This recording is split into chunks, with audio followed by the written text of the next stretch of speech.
From a fundamental perspective, Tesla to me is definitely not a buy, but that sadly isn't the definition of a good short. You know, No. there's lots of reasons why. I mean, it's such an amazing brand, Tesla. It's what we all refer to Teslas, things like Teslas. You know, it's 46 times forward, by the way, just in case you wanted the figure. Yeah. Quite agree, if you trust the earnings even. You know, I mean, it's, Yeah. it's a sort of extraordinary business, but it's quite possibly going to be bought out for that sort of valuation because it represents what that is. You know, it's already got its own operating system, it's got its own technology, it's got a great brand, and it could potentially be the licensed product into other people's, products at some point. There's got optionality around it, which means it could be bid. 3 or 4 companies who'd buy it, isn't there?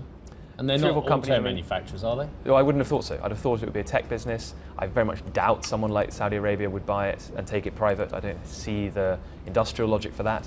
But hypothetically, it's a quarter of Apple's cash, third of Apple's cash, something like that. I'm not saying that's going to happen, but it's certainly possible. Freddie, I mean, it seems to me when you're talking about autos, you're primarily talking about technology. So let's focus specifically on technology. Yeah. Are we at the right price when you look at the FANG stocks at the moment, or do you think there's potential to run higher? Yeah, so FANGs in general, I've sort of started to delineate between a lot more. I've owned Alphabet, Google for many years and continue to do so, and I think it is cheap actually. It's on less than 20 times operating profit, still growing 20 times a year. Speaking about the segue from autos into technology, they own Waymo, which is by far and away the leader in autonomous driving. I can't remember who it was, but one of the brokers put a $250 billion valuation on that business alone. I think that's excessive, but that's the way people are starting to think about that model. And if you, in many futures, many sort of potential futures, they've dominated the operating system in mobile. Maybe they can dominate the operating system within cars as well, and that would be an incredible opportunity for them in the future. The others out of the FANG stocks, Netflix is fascinating, but to me, it's always been a bit like a Tesla. You can't short it, but it could be delegated down to just being one other channel in the future, or it could be the entire television and content platform. And I don't know which way it's going to go, so for me, it's just too difficult. Facebook is going to get continuously regulated. Most of its platforms are now ex-growth.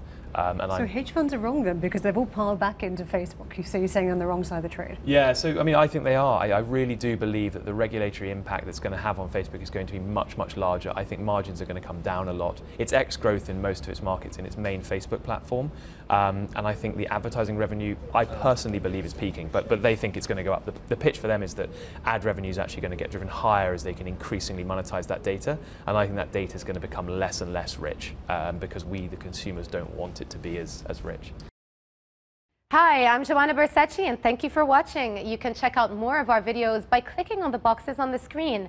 And don't forget to subscribe to our channel for more from CNBC International. Thank you for watching.